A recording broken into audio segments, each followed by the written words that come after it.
अस्सलामु अलैकुम वरहमतुल्लाहि वबरकातुह। अल्हम्दुलिल्लाह वस्सलातु वस्सलामु अला रसूलिल्लाह व अला आलिहि व अस्हाबिहि अजमईन, अम्मा बाद। मेरा सम्पूर्ण दाजुभाइ तथा दिदीबहिनीहरू र विभिन्न माध्यमबाट यस कार्यक्रमलाई सुनिरहेका मेरा सम्पूर्ण साथी मित्रहरू, ब्याजको बारेमा हामीहरू कुरा गरिरहेका छौँ। सुद ब्याज खानु यो हराम हो, नजायज हो। अनि हामीहरूलाई प्रष्ट रूपले थाहा छ कि ब्याज कसलाई भनिन्छ। यो ब्याज रुपैयाँ पैसामा पनि हुन्छ, त्यसैगरी अनाज अर्थात् खाद्य वस्तु धान गहुँमा पनि हुन्छ, अरू दोस्रो कुरामा पनि हुन्छ।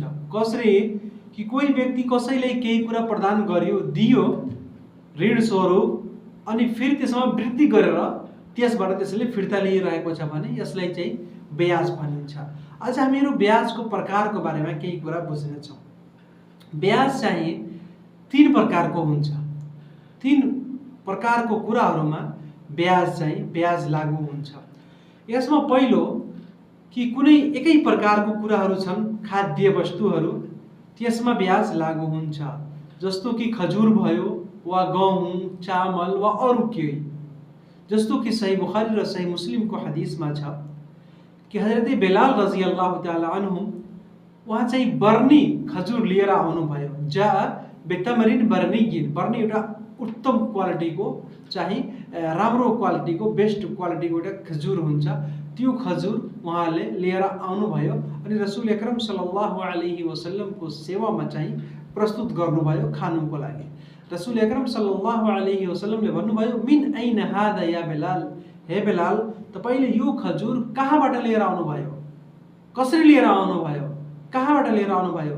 उहाँले भन्नुभयो, खाना इन्दना तमरुन रदियुन, हे रसूल सल्लल्लाहु अलैहि वसल्लम म कहाँ चाहिँ केही नराम्रो क्वालिटीको खजुर थियो, लो क्वालिटीको चाहिँ खजुर थियो।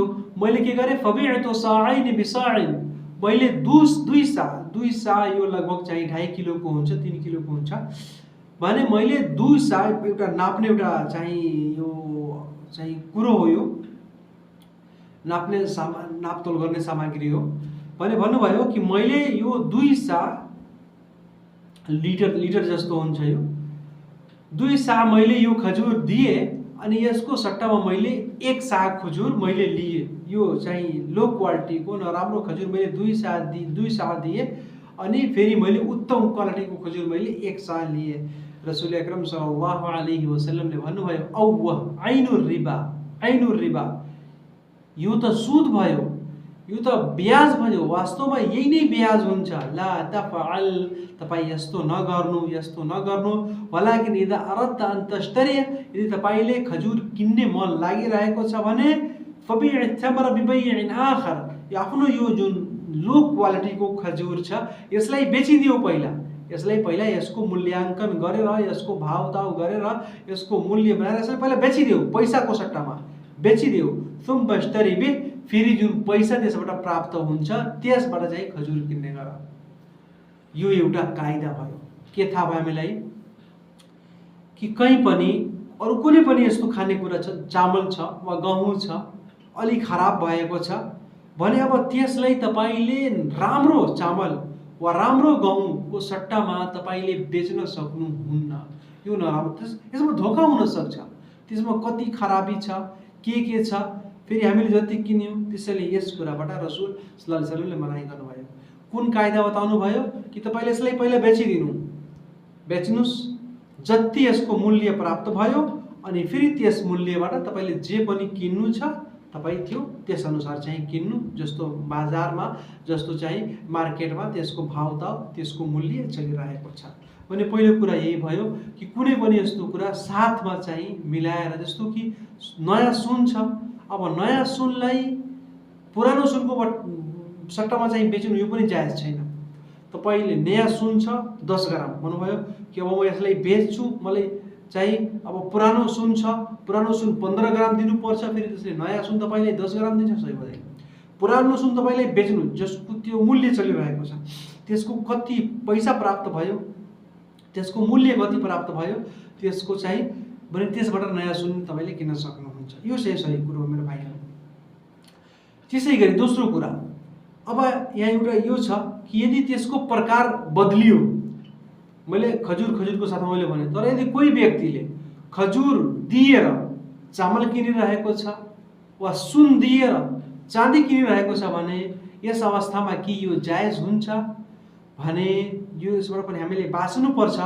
तर यदि कोही व्यक्तिले बेचिरहेको छ भने त्यहाँ सबै कुरा प्रष्ट हुनुपर्छ। यो होइन कि तपाईँले आज सुन दिनुभयो, फेरि 1 महिनापछि तपाईँले चाँदी किन्नुहुन्छ, यो चाहिँ छैन। एकै ठाउँमा एकै समयमा हरेक कुरा प्रष्ट पारेर त्यसको वजन, त्यसको मूल्य, फेरि त्यसले हस्तान्तरण गर्ने समय, सम्पूर्ण कुरा साथ भयो। नगद, त्यो उधार नहोस्, ऋण नहोस्, पछि चाहिँ चुक्ता गर्ने त्यसमा कुनै बाधा नहोस्। यदि साथमा सम्पूर्ण कुरा नगद छ भने यहाँ यो चाहिँ जायज हुन सक्छ। र त्यसै गरी चाहिँ दोस्रो कुरो के मेरो भाइहरू, तेस्रो कुरा चाहिँ यदि एकै प्रकारका सामानहरू छन् तर त्यसले त्यो बेच्न चाहिरहेको छ भने त्यहाँ मैले यो कुरा बताएँ कि चाहिँ त्यो चाहिँ पछि चाहिँ उधारको लागि चाहिँ त्यो नहोस्, बरु त्यो एकै मजलिसमा, एकै ठाउँमा, एकै सभामा चाहिँ त्यसलाई चाहिँ गर्ने मनुष्यले प्रयास गरोस्। मेरो भाइहरू, यहाँ एउटा कुरामा अरू ध्यान दिनुपर्छ। हामीले यो खरिद बिक्रीको हामी कुराकानी गरिरहेका छौँ भने एउटा कुरा यसमा जनावरको कुरो आउँछ कि एउटा जनावरको किन्नु अर्को जनावरको सट्टामा, यसबाट पनि हामीले बाँच्नुपर्छ। किनभने यसमा धोखा हुन सक्छ। तर यदि दुवैजना सहमत छन्, दुवैजनालाई स्वीकृति छ राम्रोसित, अनि त्यसमा गवाह पनि छन्, अनि फेरि त्यो यो खरिद फरोक्त चाहिँ यो सम्झौता पूर्ण भयो, यसमा टुङ्गो लाग्यो भने यो हुन सक्छ। तर मैले के बताएँ, जसमा अलि पनि धोखा, अलि पनि झुक्क्याउने कुरा, अरू पनि केही यस्तो नराम्रो कुरो हुन सक्छ जसबाट एउटा मनुष्यलाई चाहिँ क्षतिपूर्ति हुन सक्छ, त्यसलाई चाहिँ हानि नोक्सानी हुन सक्छ भने इस्लाम धर्मले ती सम्पूर्ण कुराबाट हामीलाई बाँच्ने चाहिँ आदेश दिएको छ, त्यसबाट टाढा बस्ने हामीलाई आदेश दिएको छ। त्यसै गरी मेरो भाइहरू, एउटा कुरा अरू के हुन्छ, यसमा कुनै कुराको हामी लेनदेन गरिरहेका छौँ भने अब कहिले यो हुन्छ त्यो उधार लिइरहेका छौँ, वा कहिले यो हुन्छ कि अग्रिम चाहिँ पहिले नै त्यसको चाहिँ हामीले त्यसको मूल्यको भुक्तानी गरिरहेका छौँ भने के यस्तो जायज हुन्छ? पहिले कुनै कुरा किन्नु छ, त्यसको भुक्तानी पहिले नै गरिदिनु भयो, फेरि पछि त्यस सामानलाई किन्नुभयो वा उधार किन्नुभयो, जायज हुन्छ। तर के छ यसमा, रसूल अकरम सल्लल्लाहु अलैहि वसल्लमले एउटा कायदा बताउनु भएको छ कि मन अस्लफा फी शैइन फलयुस्लिफ फी कैलिन मालूमिन व वजनिन मालूमिन इला अजलिन मालूम। अर्थात् कोही व्यक्तिले यदि कुनै अग्रिम भुक्तानी गरिरहेको छ वा उधार लिइरहेको छ भने त्यसले कति किनिरहेको छ त्यसको वजनको बारेमा, त्यसै गरी त्यसको सम्पूर्ण मूल्यको बारेमा र कबसम्म त्यो उधारको सम्झौता गरिरहेको छ, हरेक कुरा प्रष्ट रूपले त्यसको चाहिँ बयान हुनुपर्छ। त्यसलाई खुलेर बयान गर्नुपर्छ अनि त्यसलाई लेख्नु पनि पर्छ। लेखेर राखोस्, फेरि चाहिँ यो उधारको चाहिँ सम्झौता गरोस्।